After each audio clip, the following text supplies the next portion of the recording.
Right, we're gonna do a quick change. Oh, they're good eggs. Now I ain't got a pan that big, relax. Yeah, that'll be £16.50, please. It's so tiny.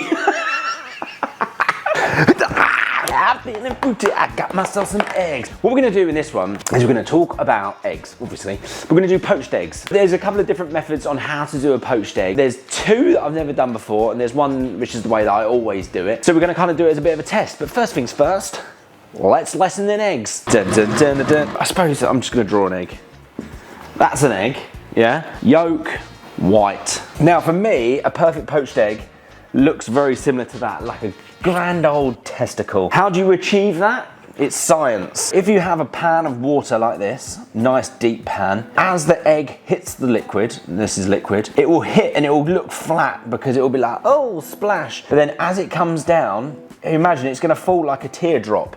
So slowly fall, form. By the time it hits the bottom, it's not gonna go splat. No, that thing is gonna be like a blob. It's gonna be like that. It's almost gonna set this albumum, which is the white part, white albumum. So that's what you're looking to do. Hot liquid, not boiling, poaching, sets the outside as it's sinking, and therefore it creates a shape that can be cooked. Anyway, the three methods. Method one is the standard one, which I always talk about, which is where I put a little bit of vinegar, which helps set the old albumum as it cooks. That you need a deep pan, right? If you do this method, or this method in a shallow pan, where the fuck is the egg gonna drop into a testicle shape? Method two, people use a small sieve to reduce the sort of the wet part of this albumum. So when you get an egg, you get the yolk, and then you get the thick white, and then you get the liquid spunky bit. Sieving removes said spunky bit and gives you a lovely egg. So when you poach it, you don't get any of those trails. Doesn't bother me. Never done it before, let's try it. Method three, get yourself a bowl, 50-50 vinegar and water, and you kind of cure the egg. You put the raw egg in, it kind of sets, and then all you do is you poach it. I mean, if you don't like the taste of vinegar, that one is a no-go. But anyway, let's crack on. The other thing I want to say, while we're always talking, is eggs are so different. Like, I didn't even buy Burford Browns because I think they are terrible for poached eggs. They give you this weird white. I can't explain, I don't know why, but it's not your fault if a poached egg, a poached egg goes shit, all right? Right, so first things first, let's do the old curing method. So that is 200 ml of water, and then you're gonna need 200 ml of vinegar. Let's just go with the old Sainsbury's large. Go on, girl.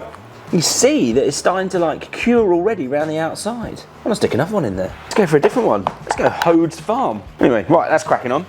No pun intended. And then the other method is you get a sieve and then you crack this into here. What should happen is like the wet part come through. Now this must be a really good egg because absolutely nothing's come through. Let's try another egg. Let's go Happy Egg Co. Oh, look, a bit more's dripping through. So that's that spunky bit of the albumum. Right, I know what you'll be thinking. You'll be like, oh, I ain't got a pan that big, relax. I've got a smaller pan. This is the one that I normally use at home. Vinegar, in you go. Some people don't like it, some people love it. Just, mate, you can do it without. Doesn't matter. Okay, right, the important thing you want to know is the water. What you're looking for is just a very gentle bubble. They call it shimmering, so there's no big aggressive bubbles. Flat surface, and then just crack it in. Whoopee! So you go in next to it, mate. Off you go, have a fantastic time. And then at this stage, it's all about controlling the heat, right? All I'm gonna do is just give it a little nuzzle and just go on, mate, get off. Get off the bottom, yeah? 3 minutes, I'd say poached eggs are perfect. I'm gonna do something else. Man of many lessons, just some water. So 3 minutes. Now a technique that you'll use, oh, I smell a bit gassy. A technique that you use in restaurants, blanch and refresh. You use it absolutely everywhere. Blanch, boiling water, refresh, ice cold water. Now imagine you're doing this for like 50, 60 people. You can poach them, maybe like 1-2 minutes, take them out, ice cold water. They will sit in the fridge like all day and be perfectly fine. And then all you need to do is just gently reheat them and you literally save the world. Okay, right, so I'm gonna take one of these out. Now, if you was to poke this one feels really quite underdone. It's okay, ice cold water, right? This one is gonna take about another minute. All you're looking for is just for this bounce, just to sort of go. Another lesson with poached eggs is residual cooking temperature. Take it out a little bit before, because what's gonna happen is the heat is gonna carry on penetrating, penetrate. Take him out, you can lube it up on here, a little bit of that. Oh yeah, a little bit of salt, a little bit of pepper. and then he goes on there like that.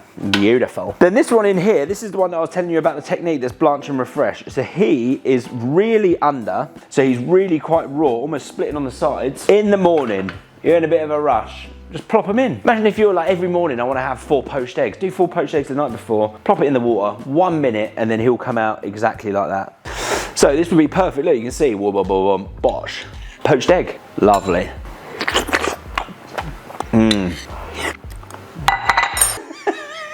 Right, this one, just there, right? So again, a little bit of salt, a little bit of pepper. It's absolutely perfect. Perfect. Maybe a little bit watery, could have taken a little bit longer. Oh, they're good eggs. Go eat them, didn't you? Yummy. Right, I'm gonna have a bit of a reset and we'll be back to do these ones. Right, I should have been a bit more scientific with this, I've just realised, but that's not me. Okay, so this is just plain water. This is going in here. What you should have is like pure, thick eggness. And then this is the leftover bit. Okay, so I'm gonna give you a little blob. It's so tiny. It's lost all of its volume.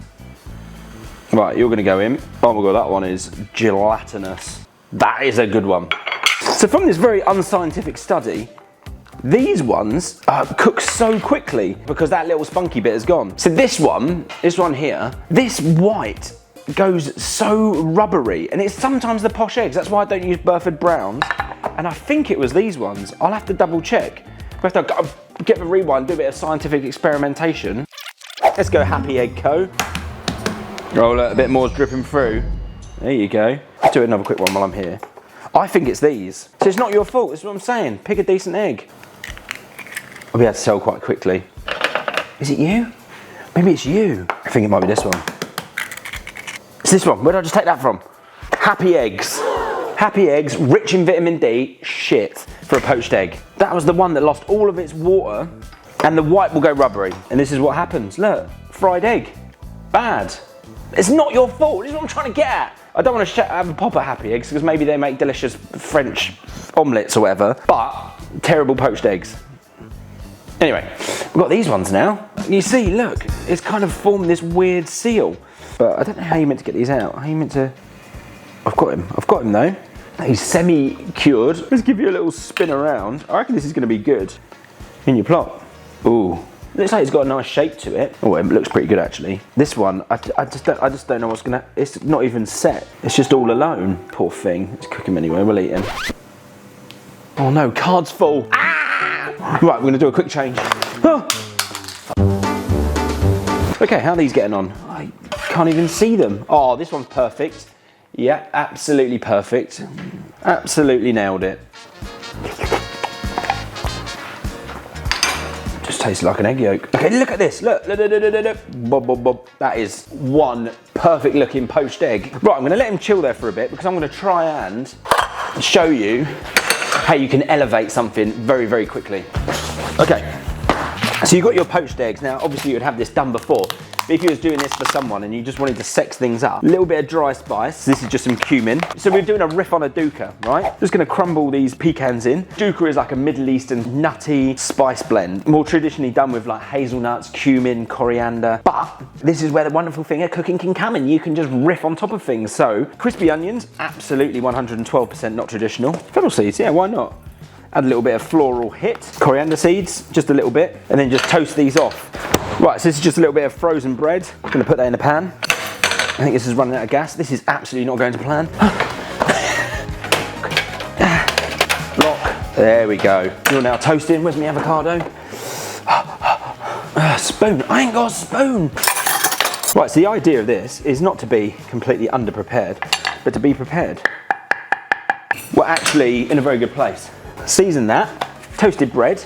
The point of this is you could have something quite like bland and mundane as a avocado on toast, right? You take your poached egg, which is still warm, and then what you do is you build this wonderful thing that's like this nice little spice mix, and then you have wonderful things like this, pickled onions that add like an element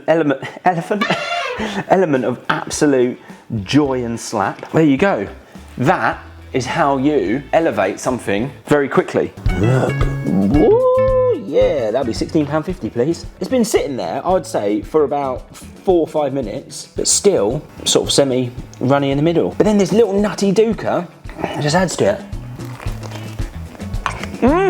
Honestly, let me get my bulb. I'm so full of egg. I almost feel like I'm ODing on eggs. Right, so a duca, you can have your nuts or your seeds. And this is the thing where you can adapt things, right? Traditionally done with hazelnuts, but you can go pecan like I did, yeah? You could go peanut, you could go pine nut, you could go walnut. Spices, traditionally, coriander and cumin, maybe a bit of cinnamon. There is no reason that you can't take that, add a bit of chili, you know, add a bit of fennel like I did. Take them on different vibes. There is absolutely no reason. I put crispy onions in mine. It's just completely up to you. And this is the exciting thing about food, is that when you have something that you know works, you can just be playful with it. Riff those flavors and you can make amazing things. There you go. I hope you learned something. Don't forget to like, subscribe, follow and all that jazz, but this is fun, isn't it? That is delicious. Oh, I think I need to lay down. Right, love you, bye.